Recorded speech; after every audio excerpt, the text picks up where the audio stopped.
Irmão, pode se assentar, em nome de Jesus. Vou pedir para abrir no texto do tema, Mateus 6.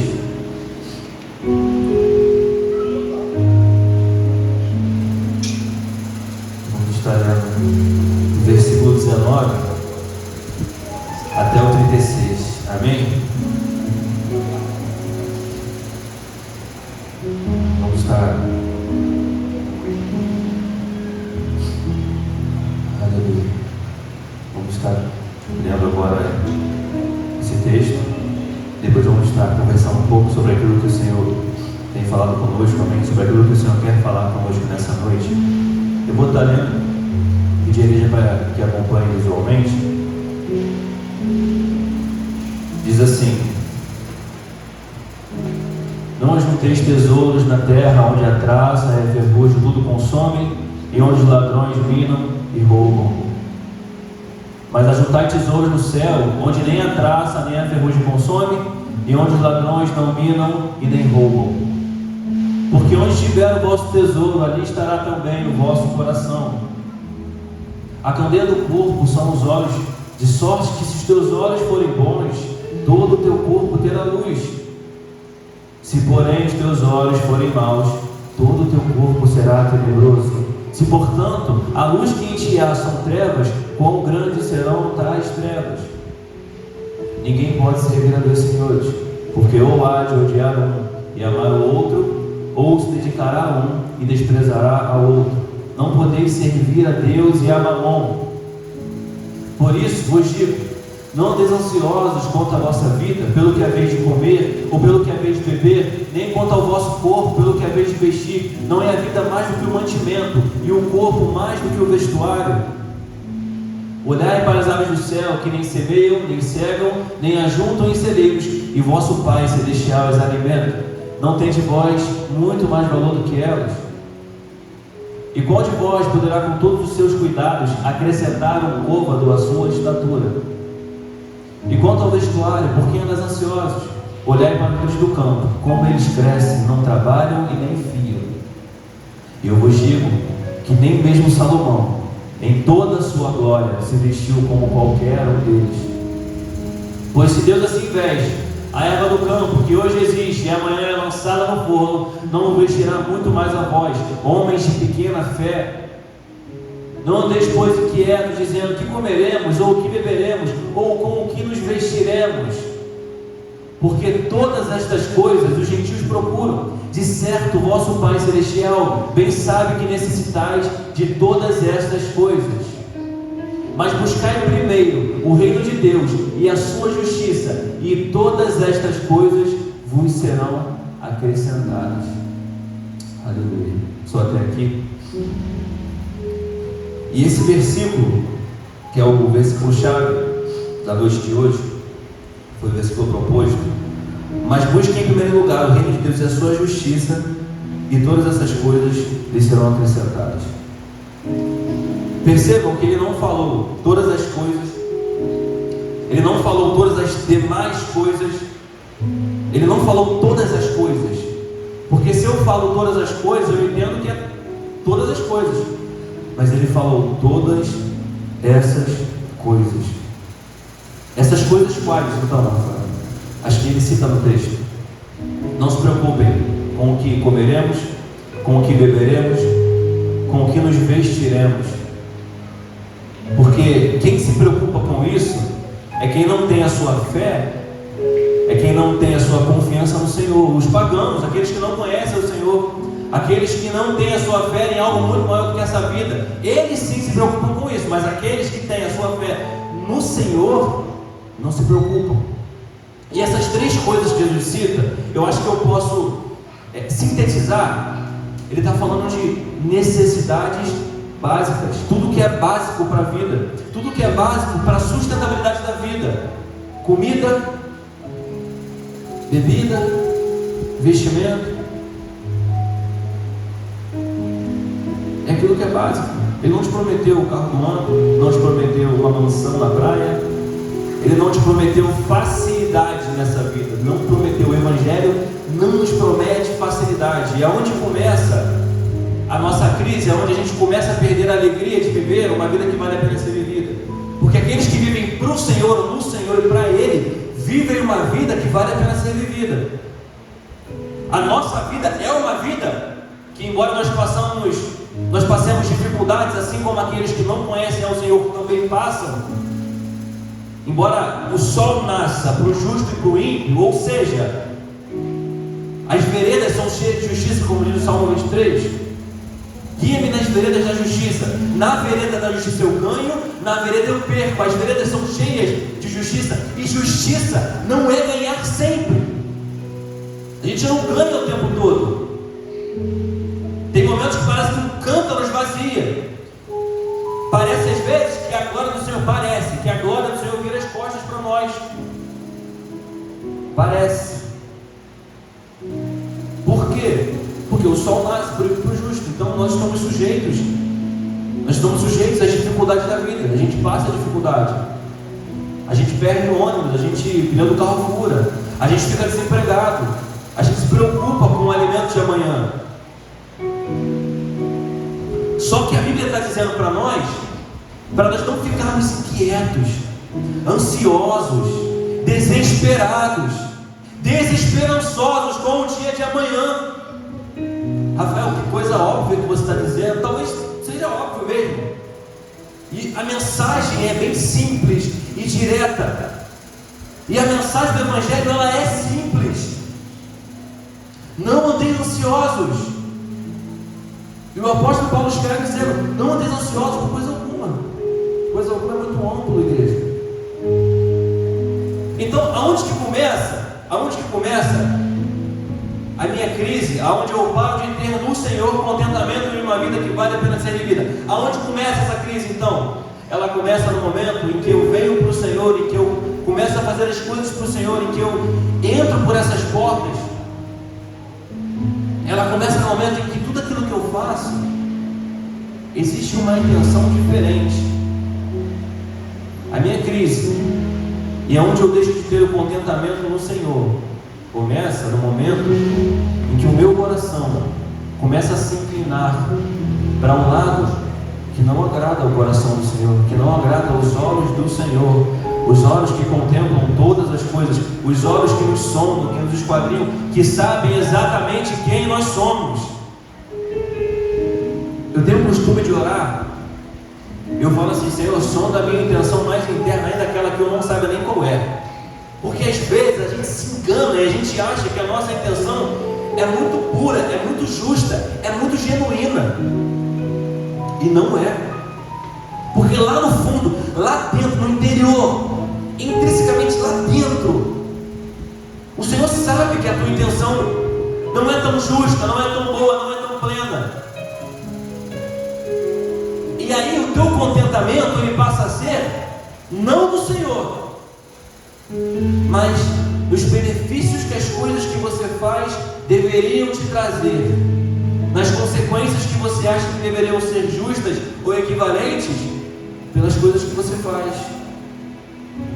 quando na verdade a minha intenção ela precisa estar no Senhor. Eu preciso buscar em primeiro lugar o reino dos céus, não a minha justiça, mas a justiça do Senhor. Reino dos céus e justiça, duas palavras que estão nesse versículo.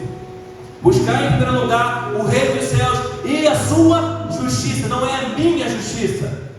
Porque qual que é a justiça do Rafael? Eu faço algo, eu acho que eu mereço uma recompensa por algo que eu fiz. Eu executo algo achando que a minha intenção é genuína, é plena, e talvez eu até consiga bons resultados. Talvez um tapinha nas costas, igreja, até venha. E alguém fala assim: muito bom que você fez, hein? Parabéns. Talvez isso aconteça, talvez não, talvez sim. E quando acontece, a gente fica até satisfeito por algum momento, achando que aquilo vai ser algo que vai nos satisfazer. Alguém olhar para nós e perceber o que você fez, seja lá o que for, desde varrer a igreja, ou tocar um instrumento, ou trazer uma pregação, ou uma devocional, e alguém fala: nossa, que palavra abençoada, Deus te abençoe. Ou de repente você cantar um louvor, tocar um instrumento e alguém reconheceu o teu talento, ou você varrer o chão e alguém vê: nossa, aquela pessoa diferenciada, olha como ela varre a igreja. Ou você, se alguém proativo na casa do Senhor e chegar no teu pastor e oferecer ajuda para fazer alguma coisa que a igreja precise.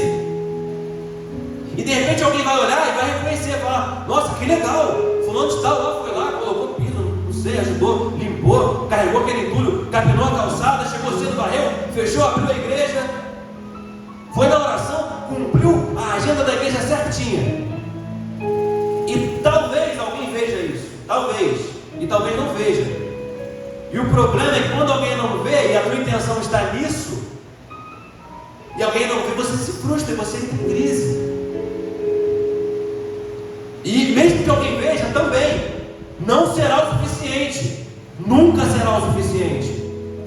O reconhecimento das pessoas sobre nós não tem capacidade de nos preencher. A aceitação das pessoas não tem a plenitude necessária que nós só encontraremos no Senhor. É só no Senhor que a gente encontra isso. E talvez você pense assim: nossa, Rafael, que palavra dura. Poxa, eu não posso julgar a intenção do meu irmão. Nós não temos essa capacidade, esse poder, esse discernimento. Mas o Senhor sim. A boa notícia é que o Senhor sabe exatamente quem nós somos. E talvez a notícia não tão boa para alguns é que o Senhor sabe quem nós somos. O Senhor vê, igreja. E sabe qual é a verdade? Quando o meu contentamento está nessas coisas que são tão pequenas, inevitavelmente, em alguma hora eu vou entrar em crise. Por quê? Porque eu estou botando força no motor, estou correndo, estou indo numa direção com foco em algo que não é aquilo que o Senhor determinou, que não é a justiça dos céus, que não é a justiça do reino de Deus, para a glória de Deus. Por isso que eu preciso buscar em primeiro lugar o reino dos céus. E buscar em primeiro lugar o reino dos céus significa a implicação de tudo que foi lido. Significa que o dia de amanhã não vai tirar o meu sono. Significa que as armadilhas que o inimigo coloca diante de mim não vão tirar a minha esperança, não irão tirar a minha paz, não irão tirar o meu contentamento, a minha alegria. Porque a nossa alegria não está nessa vida, como vivem os miseráveis. Ela está no Senhor, ela está além, para algo que é muito maior do que nós. E quando o nosso foco, o nosso coração, quando o nosso coração é apontado para isso, o nosso coração ele é direcionado 100% para isso, sem medida, 100%, integralmente, totalmente. Sabe o que acontece? Se torna não fácil, mas mais leve abrir mão de coisas por amor ao Senhor, suportar a aflição, não permitir que as coisas dessa vida, e são coisas, tirem a alegria de estar no Senhor. E aí nada me frustra, porque o Senhor ele é perfeito, Ele é bom, e a vontade dele é boa, perfeita, e ela é agradável. O que significa isso? Significa que Ele é bom e a vontade dele vai prevalecer. Significa que tudo que Ele faz é bom e eu confio. Rafael, mas eu não tenho todas as respostas. Eu não consigo ver às vezes uma perspectiva. Eu não entendo o agir do Senhor. Eu quero te dizer que o Senhor não está preocupado em te dar todas as respostas do processo que você está vivendo. E por que não? Porque a fé exige que você confie sem saber. A fé exige que você se alegre apesar do momento que você está vivendo. A alegria do Senhor é a minha força. Significa alegria do Senhor. Não é a minha alegria que me fortalece, mas a alegria que vem do Senhor. É uma alegria que está além, é uma alegria que transcende, é uma alegria que vai além do que eu consigo ver.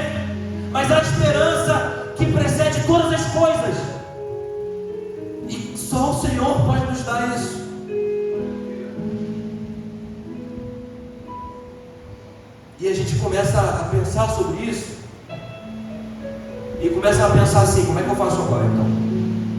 Como é que eu vou fazer? Eu preciso ter esse contentamento, ter a paz que excede todo entendimento. Eu preciso que a alegria do Senhor seja a minha força. Eu preciso olhar para a adversidade e não me abalar com ela. Como é que eu faço? E agora? Qual é o plano? Qual que é a receita de bolo? Como é que eu consigo agora então viver dessa forma? Como é que eu consigo viver plenitude no Senhor e não me abalar com a circunstância? Como eu consigo vencer a ansiedade, vencer o medo, vencer a crise de pânico? Como eu consigo fazer isso então? Deixa eu te dizer uma coisa: não consegue. Quem só fala? Você? Não. Eu? A gente não consegue isso. A nossa força, ela é muito pequena. A nossa força, ela é minúscula. Mas tem um versículo, uma vez ouvi, alguém me falou assim: Deus não vai te dar provação maior do que você possa suportar. Uma frase que muito se popularizou entre as pessoas. E eu ouvi, legal. Só que um dia o versículo caiu na minha mão para ler, Você vai ler, você encontra o versículo. E é diferente do que se fala aí fora. O versículo é: não lhes veio tentação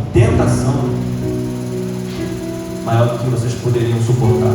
O Senhor não vai permitir que você seja tentado acima do que você é capaz de suportar. Por quê? Porque Deus permite a tentação, não é Deus que te tenta. Porque Deus, de ninguém pode ser tentado e ninguém tenta. Isso revela no mínimo para nós que não há no Senhor nenhuma inclinação ruim, não há no Senhor nenhuma inclinação pecaminosa. Por isso que o Senhor não tenta ninguém. Ele permite que a tentação chegue até você, mas até o limite que você pode suportar.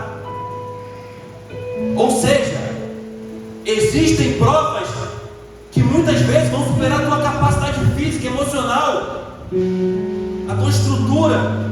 Tem coisas que vêm até nós que são além da tua força, que a tua força não é suficiente. Vão chegar coisas até nós que, se a gente for confiar na força do nosso braço, e a palavra é muito clara: maldito é o homem que confia no homem, e esse homem não é o meu próximo, sou eu mesmo. Maldito, amaldiçoado é aquele que acha que a própria força é suficiente para encontrar em si mesmo a alegria necessária para viver, a alegria necessária para continuar. E a palavra diz: maldito é esse homem, porque ele não entendeu, porque a nossa força não é suficiente. E o apóstolo Paulo escreve em 2 Coríntios, ele vai relatar que ao estar na Macedônia, ele enfrentou provações além da sua capacidade, muito além da capacidade dele, aonde ele desacreditou da própria vida, aonde ele achou que iria morrer, aonde ele achou que não iria conseguir suportar, ele achou que não voltaria vivo. Está escrito. Mas ele fala o porquê que o Senhor permitiu isso. Deus permitiu isso para que ele não confiasse na força do próprio braço. E o Senhor está dizendo: igreja, não confie em si mesmo, confie em mim. Não olhe para si mesmo, mas olhe para mim. Não olhe para o teu braço, para a tua estrutura. Não olhe para a tua condição, para o teu intelecto. Porque eu sou o Senhor e eu faço. Ele está dizendo: não andeis ansiosos por coisa alguma. Não temam o dia de amanhã. Cada dia terá o seu mal. Olhem as coisas mais singelas, e o Senhor sustenta todas elas. Vocês não têm muito mais valor do que as aves do céu. E ele ressalta: homens de pequena fé. Nós somos homens de pequena fé. Mas se confiarmos no Senhor, se colocarmos diante do altar dele nossas preocupações, se colocarmos diante do Senhor as nossas ansiedades, as nossas culpas, os nossos medos, as nossas percepções, se colocarmos tudo isso diante do altar do Senhor, ele sim, o Senhor fará acontecer. O Senhor fará acontecer. Porque ele sim. E sabe o que acontece quando essa realidade ela vem sobre nós, igreja? A gente vive como o apóstolo Paulo escreve: Filipenses. Sei viver com muito, aprendi a viver com muito, aprendi a viver com pouco, estou experimentado. Aleluia. Ele aprendeu. Sei passar pela bonança, sem me corromper, sabe? Eu sei viver o pódio, viver o primeiro lugar. Eu sei passar por aqueles momentos de honra, aonde eu falei no começo, aonde vem um tapinha no ombro, o reconhecimento das pessoas, aonde o elogio vem até nós. Eu sei passar por isso, sem me perder de quem eu sou. Eu sei passar pela bonança, sem me corromper pelo dinheiro. Eu aprendi a passar por esses momentos. Eu sei passar pela facilidade, pelos momentos mais tranquilos da vida, sem esquecer do meu Senhor. Mas também sei passar o momento de escassez. Também aprendi a viver com pouco. Também sei o que é passar a necessidade, sei o que é padecer frio. E o apóstolo Paulo de fato fala de algo que ele vivia. Uma certa feita, o barco que ele estava afunda, ele se salva do naufrágio, chega até uma praia, vai pegar uma madeira para fazer fogo, não, a cobra morde ele. Ele está ali, sem passar. Posso todas as coisas naquele que me fortalece. Posso todas as coisas naquele que me fortalece. Eu posso todas as coisas. E todas as coisas que ele fala é isso. É passar pela bonança, é passar pela escassez, é passar pelo momento fácil, pelo momento difícil. Porque o Senhor é com ele.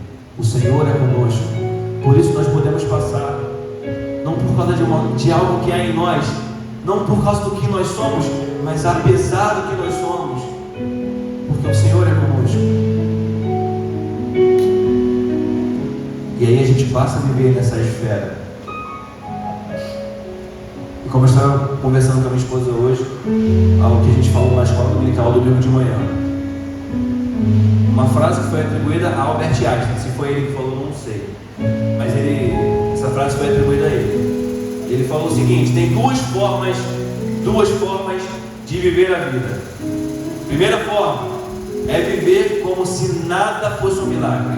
Tudo é aleatório, tudo é coincidência, ou tudo é sorte ou azar. Nossa, que sorte, caramba, que sorte. Você ganhou, que sorte. Nossa, que azar. Poxa vida. Tudo é sem propósito, acontece aleatoriamente. Nada é porque alguém planejou, mas aconteceu pelo mero acaso. Essa é a primeira forma. E a segunda forma, a forma que nós, igreja, vivemos, é como se tudo fosse um milagre. Tudo fosse um milagre. Você é um milagre. Eu sou um milagre. Porque quando você vive dessa forma, a tua visão ela muda de forma exponencial. A tua visão ela muda de forma radical. E tudo que você enxerga passa a ter um propósito diferente. Tudo passa a apontar para algo maior. E eu encontro o que, Rafael? Contentamento na aflição. Contentamento nos dias mais difíceis, nos dias mais sombrios, nos momentos de mais escassez. Por quê? Porque eu olho para algo que está além de mim. Porque tudo é um milagre. O meu nascimento é um milagre. Levantar essa manhã é um milagre. Respirar é um milagre. Viver dias como o que nós estamos vivendo é um milagre. Entrar por essas portas, a dádiva de ser pai, de ser mãe, de casar, de nos relacionarmos uns com os outros, tudo isso é um milagre. Poder pregar o Evangelho é um milagre, porque nós estamos alcançados e por isso glorificamos ao Senhor e vivemos contentamento, alegria, felicidade genuína, que não é presa a circunstâncias momentâneas, mas está muito além, muito além. Aleluia. Para finalizar, eu estava ali, vou contar dois relatos rápidos. Primeiro relato, muito conhecido por todos nós, Sadraque, Mesaque e Abednego. Estava lendo esse texto hoje. Eu já conhecia, né, a história, a gente ouve a história, a gente lê, né, e glória a Deus. Só que você pode ler um texto 300 vezes. Se o Senhor quiser falar contigo alguma coisa específica, você vai ler e vai encontrar uma coisa diferente ali. Deus queria falar, então Ele mostrou algo diferente. Aleluia. Que eu não tinha percebido. os três, o rei vira, eu vou, para ser mais dinâmico, eu vou falar com as minhas palavras, tá? Mas não vou sair do contexto do texto, podem ficar tranquilos. Mas basicamente o rei vira para eles e desafia: se vocês não se dobrarem, vão para a fornalha. Poderá o teu Deus te livrar?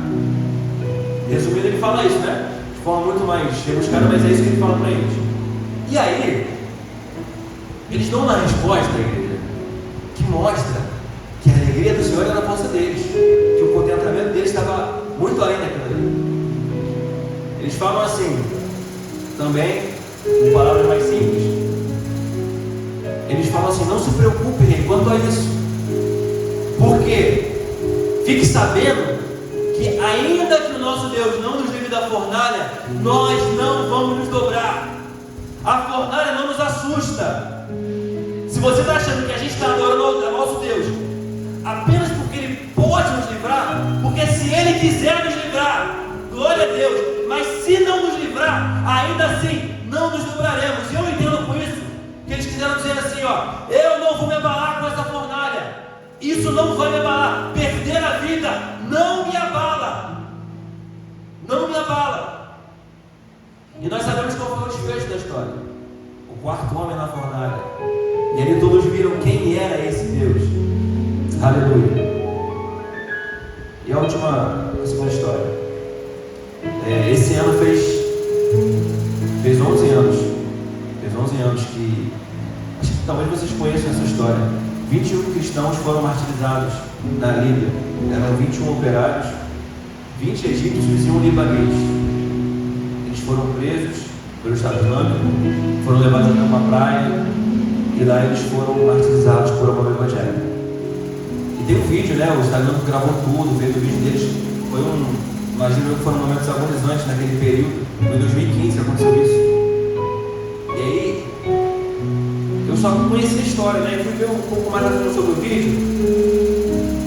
E eles fizeram o vídeo dos homens, dos cristãos, na cela esperando para serem mortos. E eu lembrei de Paulo e Silas. Por quê? Porque eles estavam cantando. Não parecia que eram pessoas sentenciadas à morte, não parecia. Estavam lá os 21 cantando e glorificando o Senhor na língua deles. Eles estavam lá cantando, glorificando, adorando ao Senhor. Apesar da circunstância, eles haviam encontrado contentamento. E aí eles foram martirizados naquela praia, foram mortos. Eu vi depois, eu achei as esposas deles, as viúvas, falando. Não sei se, eu acho que parecia que elas estavam na rua protestando, né, contra o que aconteceu. E uma delas fala assim: se eles não fizessem isso, como é que eu poderia me orgulhar deles? Como é que nós, esposos, poderíamos nos orgulhar dos homens de Deus, que eram nossos esposos, se eles não tivessem feito isso? Nós estamos felizes, orgulhosos por eles terem se mantido convictos, firmes na fé. E ela começou a falar e eu olhei assim: meu Deus, que fé desse povo. E eu entendi uma coisa, igreja, que a fé genuína que nos faz ter contentamento, ela vem sobre nós não como apenas um combustível que faz com que o milagre aconteça, mas ela vem como a força necessária quando o milagre não vem, quando o que eu queria não acontece, quando a resposta é não. Isso é fé. A fé, ela me dá força para permanecer quando o milagre não acontece. Ela me capacita para crer no milagre e orar pelo milagre, mas ela me mantém firme quando o milagre não acontece, ou pelo menos como não acontece no meu tempo. Por isso que o apóstolo Paulo, ele vai dizer: posso todas as coisas naquele que me fortalece. Posso todas as coisas nele. Você pode todas as coisas no teu Deus, no teu Senhor.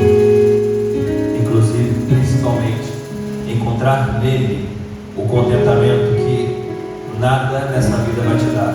O melhor emprego, o melhor salário, o melhor reconhecimento, o melhor status, o melhor cargo público, o melhor salário, carro, a melhor moto. Nada disso tem a capacidade de te dar o contentamento que só o Senhor pode dar.